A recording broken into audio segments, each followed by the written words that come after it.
سورۃ القصص کا کہ آخری جو 2 رکوع ہیں ان میں سے سیکنڈ لاسٹ جو رکوع ہے یہ ایک بڑا انٹرسٹنگ واقعہ ہے.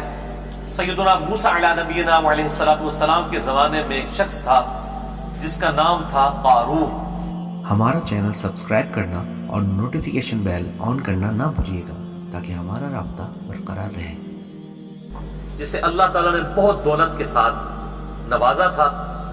بنی اسرائیل میں سے تھا, نیکوکار بھی تھا, اللہ نے اس کو نوازا بھی, لیکن پھر دولت کی فراوانی کی وجہ سے وہ بگڑ گیا اور موسیٰ علیہ السلام کا مخالف بن گیا. نعوذ باللہ من ذالک.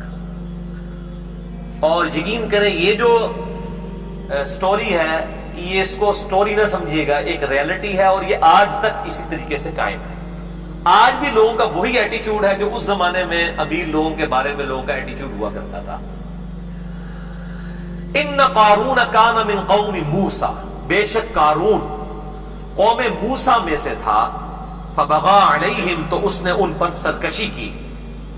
وآتیناہ من الکنوز, اور ہم نے اس کو خزانے دیے تھے. ما ان مفاتحہ لتنوء بالعصبۃ اولي القوہ, کہ جس کی چابیاں, اس کے خزانوں کی چابیاں ایک بہت بڑی طاقتور جماعت کی کمروں کو جھکا دیتی تھی. یعنی بڑے بڑے اونٹوں پر اس کی جو چابیاں لدی ہوتی تھی, اس کے خزانوں کی جو آپ سمجھ لیں انوینٹری تھی, ان گیٹس کی چابیاں جن اونٹوں پر لدی ہوتی تھی ان کی کمریں بھی جھک جاتی تھی. اتنی دولت ہم نے اس کو عطا فرمائی تھی. اذ قال له قومه,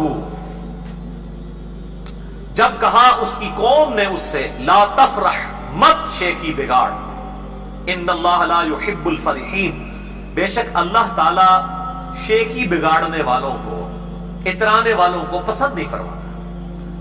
وابتغی فیما آتاک اللہ الدار الآخرہ, اور طلب کر اس مال کے ذریعے جو تجھے اللہ نے دیا ہے آخرت کا گھر. یعنی اللہ کے ڈیوائن بینک میں جمع کروا, اللہ کی راہ میں خرچ کر, اس سے آخرت خرید تو. ولا تنسى نصیبک من الدنیا, اور دنیا میں اس میں سے اپنا نصیب فراموش مت کر. جو بخاری و مسلم میں حدیث ہے کہ انسان کا مال وہ ہے جو اس نے کھا کے ختم کر لیا, یا پہن کر بسیدہ کر لیا, یا اللہ کی راہ میں خرچ کر کے آخرت کے لیے سٹور کر لیا. باقی تو اس کے ورثاء کا مال ہے. تو اس دنیا کے مال میں سے نصیب جو ہے, یعنی لوگوں کو پہ خرچ کر کے غرباء پہ آخرت میں اپنا حصہ کر. وَأَحْسِن كَمَا أَحْسَنَ اللَّهُ إِلَيْكَ, اور احسان کر اس مال کے ذریعے غرباء پر جس طرح اللہ نے تجھ پر احسان کیا ہے. وَلَا تَبْغِ الْفَسَادَ فِي الْأَرْضِ, اور مت خواہش کر زمین میں فساد مچانے کی. ان اللہ لا يحب المفسدین, بے شک اللہ تعالیٰ فساد کرنے والوں کو پسند نہیں فرماتا. یہ بہت کریٹیکل ٹاپک ہے. مسئلہ نمبر 51 میرا ریکارڈڈ موجود ہے, فتنہ مال, دنیا پرستی کی مذمت اور اس کا علاج, جس میں میں نے قرآن حکیم سے 11 آیات کراس ریفرنسز کے طور پہ اور 17 صحیح الاسناد احادیث صحیح بخاری اور صحیح مسلم سے بیان کی ہیں اسی کانٹیکسٹ کے اندر. اب میں وہ احادیث اور آیات یہاں پر کور کروں پھر 1.5 گھنٹہ چاہیے. مسئلہ نمبر 51 اہل سنت پاک.com ہماری ویب سائٹ پہ آپ دیکھ سکتے ہیں. اب قارون کو جب لوگوں نے سمجھایا کہ بھائی اس کو اللہ کی راہ میں خرچ کر, کم از کم جو ڈیٹم لیول کے اوپر زکات والا معاملہ ہے وہ تو دے, تو بجائے یہ کہ وہ اپنی اصلاح کرتا, وہ آگے سے کیا کہتا ہے, قال انما اوتیتہ علی علم, وہ کہنے لگا کہ مجھے تو یہ جو کچھ ملا یہ اپنے علم کی وجہ سے, میری صلاحیتیں ہیں, میں نے دن رات ایک کیا ہے, میں بڑا سمجھدار ہوں, میں بڑا چلاک ہوں, میں نے بڑے طریقے کے ساتھ بزنس کیا, یہ تو میری علم کی وجہ سے مجھے ملا ہے. علی علم عندی, جو میرے پاس ہے. اولم یعلم ان اللہ قد اہلک من قبلہ من القرون, کیا اس نے یہ بھی نہ سوچا کہ اللہ تعالیٰ نے اس سے پہلے کئی قوموں کو ہلاک کر دیا. من ہوا اشد منہ قوتا واکثر جمعا, جو قوت میں بھی اور جمعیت میں بھی, مال جمع کرنے میں یا اسباب جمع کرنے میں قارون سے بھی بڑھ کے تھے, اللہ تعالیٰ نے ان کو بھی ہلاک کر دیا. قارون کو یہ گمان نہ ہوا کہ یار میری دولت بھی ایک دن ختم ہو جانی ہے. ولا يسأل عن ذنوبهم المجرمون, اور اللہ تعالی نے ان مجرموں سے ان کے گناہوں کے بارے میں دریافت بھی نہ کیا، یعنی بالکل ایگزیکٹو ڈیسیژن سنا کے اللہ تعالیٰ نے ان کو تباہ و برباد کر دیا۔ فخرج علی قومہ فی زینتی، تو ایک دن قارون پوری ٹھاٹ کے ساتھ، زیب و زینت کے ساتھ، پوری شان و شوکت کے ساتھ، آج کے دور میں آپ سمجھ لیں اپنی وہ لینڈ روور کے اندر 3 پیس سوٹ پہن کے، اور اس زمانے میں وہ گون پہن کے اور اپنے اس جتھے میں خوبصورت قسم کے اونٹوں پہ بیٹھ کے جب نکلا، قال الذین یریدون الحیات الدنیا، تو کہنے لگے وہ لوگ جو دنیا کی زندگی کے آرزومند تھے، پاکستانی قوم سیدھی طریقے سے، انہوں نے جب دیکھا کہنے لگے یا لیت لنا مثل ما اوتی قارون، کاش ہمیں بھی اس قسم کی دولت ملتی جو اللہ نے قارون کو دی ہے، انہ لذو حظ عظیم، بے شک یہ تو بڑا خوش نصیب ہے جس کے پاس اتنی دولت ہے۔ دیکھو اللہ کا ہی کرم ہے، چاہے وہ آرام کے ذریعے کمایا ہے، جو کچھ مرضی ہے، وہ عام لوگ تو یہی دیکھ رہے ہوتے ہیں جناب یہ تو اللہ کا بڑا کرم ہے، یعنی لوگوں کے نزدیک کرائٹیریا یہ ہے کسی کے پاس دنیا میں بڑا سٹیٹس آ جانا، مال آ جانا، یہ کرائٹیریا ہے کہ اللہ تعالیٰ کا بڑا اس پہ فضل و کرم ہے۔ اللہ کے نزدیک تو یہ کرائٹیریا نہیں ہے، ورنہ تو اللہ تعالیٰ اپنے انبیاء کو اس معاملے میں یہ کرتا۔ بخاری اور مسلم کی حدیث ہے، نبی علیہ السلام نے فرمایا کہ میری خواہش ہے کہ محمد اور آل محمد صلی اللہ علیہ وآلہ وسلم کو بس اتنا ہی رزق دیا جائے کہ ان کی روح اور جسم کا رشتہ برقرار رہے، سبسسٹنس لیول کے اوپر۔ اور بخاری اور مسلم دونوں میں حدیث ہے، نبی صلی اللہ علیہ وآلہ وسلم سیدہ حفصہ اور عائشہ سے رضی اللہ تعالی عنہما وعلیہم السلام سے جب ناراض ہوئے اور آپ نے ایلا والا فرمایا معاملہ اور گھر کی چھت پہ چڑھ گئے 1 مہینے کے لیے، تو اسی دوران سیدنا عمر ملنے کے لیے آئے، تو نبی صلی اللہ علیہ وسلم اپنی مبارک چٹائی پہ لیٹے ہوئے تھے، تو آ کے نبی صلی اللہ علیہ وسلم سے سیدنا عمر نے دل لگی کی کہ آپ کا موڈ ٹھیک کیا جائے، کیونکہ آپ ناراض تھے اپنی بیویوں پہ۔ تو آپ صلی اللہ علیہ وآلہ وسلم سے کافی باتیں انہوں نے کی۔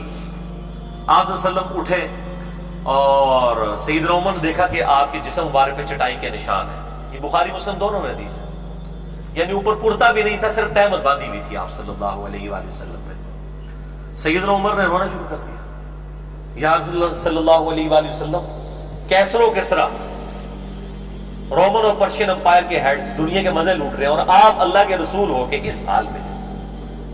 تو آپ صلی اللہ علیہ وآلہ وسلم نے فرمایا، اے عمر، دنیا کی حقیقت لگتا ہے تم پہ بھی ابھی تک نہیں کھلی۔ سیدنا عمر سے، کیا تم اس بات پہ خوش نہیں ہو کہ کیسر و کسرا دنیا کے مزے لوٹے اور ہم آخرت کی سعادت لوٹ لیں؟ یہ آپ صلی اللہ علیہ وآلہ وسلم نے اس موقع پر ارشاد فرمایا۔ یہی چیزیں تھیں جنہوں نے پھر خلفائے راشدین کا قبلہ سیدھا رکھا ہوا تھا۔ سیدنا عمر نے بالکل ڈنڈے کے زور کے اوپر جو قوم کو سیدھا چلایا ہے، دنیا کو 3 طلاقیں دی ہوئی تھی انہوں نے، جنہوں نے اپنے نبی کی صحبت میں یہ چیزیں لرن کی ہوئی تھی، ان کا پھر ایٹیٹیوڈ یہی ہونا تھا۔ اسی حدیث میں آتا ہے، آپ صلی اللہ علیہ وآلہ وسلم نے فرمایا کہ اللہ کی قسم مجھے تم سے یہ خطرہ نہیں ہے کہ تم میرے بعد بت پرستی کی طرف، شرک کی طرف لوٹ جاؤ، بلکہ مجھے خطرہ ہے کہ میرے بعد دنیا کے خزانے تم پر کھول دیے جائیں گے۔ اور بخاری مسلم کی اور حدیث میں آتا ہے کہ پھر تم دنیا کی محبت میں ایک دوسرے کو قتل کرو گے، اور پھر جس طرح اگلی قومیں ہلاک ہوگی تم بھی ہلاک کر دیے جاؤ گے۔ بولے اعوذ باللہ تعالی، اور وہی ہوا ہے، آپ دیکھ لیں، یعنی آپ وسلم کی وفات کے 7-8 سال کے بعد رومن اور پرشین امپائر مسلمانوں کے قدموں میں ڈھیر ہو چکی تھی۔ خربوں، آج کے خربوں ڈالرز مسلمانوں کو سالانہ جزیہ ملتا تھا رومن اور پرشین امپائر سے، کوئی امیجن بھی نہیں کر سکتا۔ 3 بر اعظموں میں مسلمانوں کی حکومت پہنچ چکی تھی، ان لوگوں کی کہ جن کے پاس 2 وقت کی روٹی نہیں ہوتی تھی۔ بخاری اور مسلم کی حدیث ہے، نبی صلی اللہ علیہ وآلہ وسلم کی وفات تک اما عائشہ رضی اللہ تعالیٰ عنہ کہتی ہیں کہ ہماری حالت تھی بعض اوقات 1 مہینے، بعض اوقات 2، بعض اوقات 3 مہینے تک ہمارے گھر چولہا ہی نہیں جلتا تھا، اور 2 کالی چیزوں، کھجور اور پانی پہ گزارا ہوتا تھا۔ اور کھجوریں بھی یہ نہ سمجھے کہ کوئی پیٹیوں کے حساب سے، 2 کھجوریں صبح، 2 شام کے بعد، 1 میٹھے پانی کا پیالہ صبح اور 1 شام، کیونکہ اس وقت میٹھا پانی بھی ایشو تھا، بڑی دور سے بھر کے لانا پڑتا تھا۔ تو یہ آپ صلی اللہ علیہ وآلہ وسلم کی تربیت تھی۔ اور جب پھر امت عیاشیوں میں پڑی، پھر آپ دیکھ لیں کہ صرف مسلمان حکومت رہ گئی، اسلام والے معاملات جو ہیں وہ چند ایک ظواہر تک رہ گئے، اور پھر اللہ تعالیٰ کی طرف سے عذاب کے کوڑے اس امت کے اوپر پڑے، اور جن کی باقیات ابھی تک موجود ہیں۔ تو یہ ہمیشہ سے اس طریقے سے ایٹیٹیوڈ رہا ہے. مسئلہ نمبر 51 میں میں نے یہ ساری احادیث الحمدللہ بیان کی ہیں. کتنا خوش نصیب ہے یہ قارون. یہ کن لوگوں نے کہا جو دنیا کی زندگی کے طلبگار تھے. وقال الذین اوتوا العلم، اللہ اکبر، اور وہ لوگ کہنے لگے جن کے پاس العلم تھا. Simultaneous contrast. علم والوں کا ایٹیٹیوڈ کیا ہوتا ہے؟ علم کے میدان میں جذبات کی کوئی حیثیت نہیں ہوتی. آپ جذبات تو کہہ رہے ہیں واقعی اللہ کا بڑا کرم ہے جناب، اتنی مال و دولت ہے، اللہ نے اتنی عزت دی ہے. لیکن علم والے لوگ جو ہیں وہ علمی پیرائی میں دیکھتے ہیں. وہ کہتے ہیں وَيْلَكُمْ، وہ ان کو بھی سمجھاتے ہیں اور تمہاری خرابی اور ستیہ ناس ہو جائے تم لوگوں کا. تم نے یہ کرائٹیریا بنا لیا ہے اللہ تعالیٰ کے حضور کامیابی کا. وَيْلَكُمْ ثواب اللہ خیر لمن آمن وعمل صالحا. اللہ کے حضور بہتر اجر تو ان لوگوں کے لیے ہے ثواب جو ایمان لے آئیں اور بات مان لیں اور نیک عمل اختیار کریں. وَلَا يُلَقَّاهَا إِلَّا الصَّابِرُونَ، اور یہ جو نعمت ہے بجز صبر کرنے والوں کے کسی کو نہیں ملتی. جو دنیا میں صبر کی زندگی گزارے گا اسی کے لیے آخرت کے اندر کامیابی ہے. بھائی دنیا میں تو گناہوں سے بچنے کے لیے بھی صبر چاہیے، حرام سے بچنے کے لیے بھی صبر چاہیے، نیکیوں پر استقامت کے لیے بھی صبر چاہیے. ظاہر ہے فجر کے وقت اٹھنا کوئی آسان کام ہے، گرمیوں کے روزے رکھنا آسان کام ہے، اور تکالیف کے اوپر بھی صبر چاہیے. پھر ان اللہ مع الصابرین. میں اکثر یہ بات کرتا ہوں، میں نے پچھلی دفعہ بھی کی تھی کہ میرے بھائیوں 1 ارب 1 روپیہ اور 1 ارب میں کوئی فرق نہیں ہے. 1 اور 2 روپے میں تو آپ سمجھ سکتے ہیں کہ 50% کا فرق ہے، لیکن 1 ارب 1 روپیہ اور 1 ارب میں تو فرق ہے نیگلیجیبل.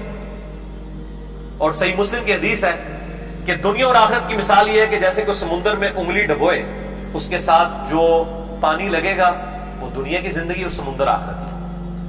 اگر کوئی شخص 1 روپیہ ضائع کر کے 1 ارب روپیہ کما لے، وہ فائدے میں ہے یا وہ شخص فائدے میں جو 1 روپیہ خرچ کر کے 1 ارب روپیہ گوا دے؟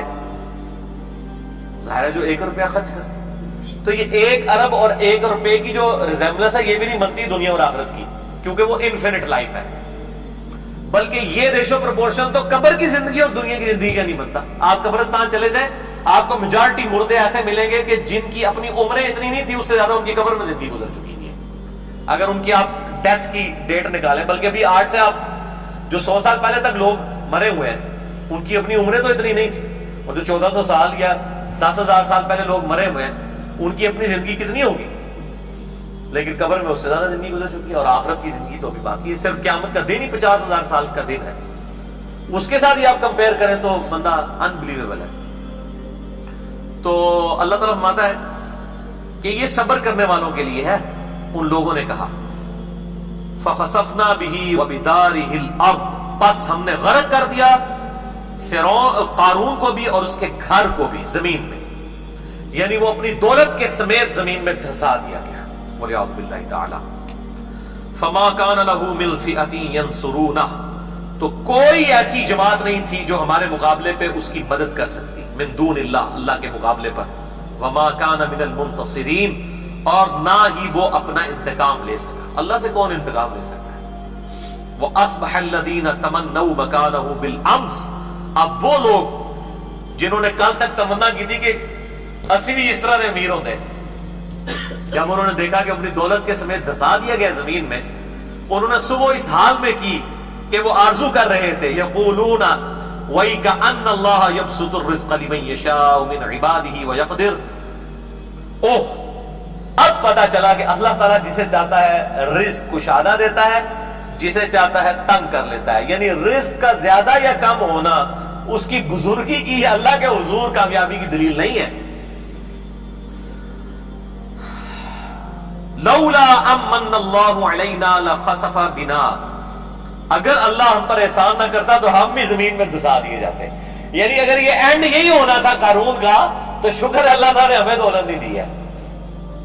اگر یہی اینڈ ہونا تھا، شکر ہے اس اللہ کا، اگر اللہ کا ہم پر فضل نہ ہوتا تو ہم بھی زمین میں دھسا دیے جاتے. وَإِكَأَنَّهُ لَا يُفْلِحُ الْكَافِرُونَ، اور اب پتا چلا، افسوس اب پتا چلا کہ جو ناشکرے لوگ ہیں وہ کبھی فلاح نہیں پا سکتے. یہ ناشکری تھی نا قارون کی. قارون کو کافر نہیں تھا، مسلمان تھا، حضرت موسیٰ علیہ السلام کا امتی تھا, بس ایک اللہ تعالیٰ کی راہ میں جو خرچ کرنے والا معاملہ ہے اس میں اس نے غلط رویہ اختیار کر لیا, بولے اعوذ باللہ تعالیٰ. تو یہ میرے بھائیوں بہت ایک سمجھ لیں عبرت انگیز واقعہ ہے اس بنی اسرائیل کی امت کے اندر, ایک بہت بڑا واقعہ جس کو اللہ تعالیٰ نے بیان کیا ہے ہماری عبرت کے لیے. اب دیکھ لیں قرآن میں ہر ایک وہ واقعہ موجود ہے جس کے اندر میں سمجھتا ہوں یہ تو پاکستانی قوم کے لیے عبرت ہے. یہ جو جعلی قسم کی اور جھوٹی من گھڑت روایتیں ٹی وی کے اوپر حدیث نبوی کے نام پہ چلاتے رہتے ہیں, اس کی بجائے یہ کم از کم یہ ایک رکوع ہی جو ہے نا وہ 2-3 دن کے بعد چلا دینا تو یہ پاناما والے ایشوز نہ سامنے آتے ہیں. کم از کم لوگ جھنجھوڑے تو جاتے ہیں, کیونکہ لوگوں کو مطلب آخرت کے حوالے سے کوئی شرم و حیا نہیں ہے. وہ سمجھتے ہیں دنیا کی جو دولت ہے یہ سب کچھ ہے. بولے اعوذ باللہ تعالی. ہمارا چینل سبسکرائب کرنا اور نوٹیفیکیشن بیل آن کرنا نہ بھولیے گا تاکہ ہمارا رابطہ برقرار رہے.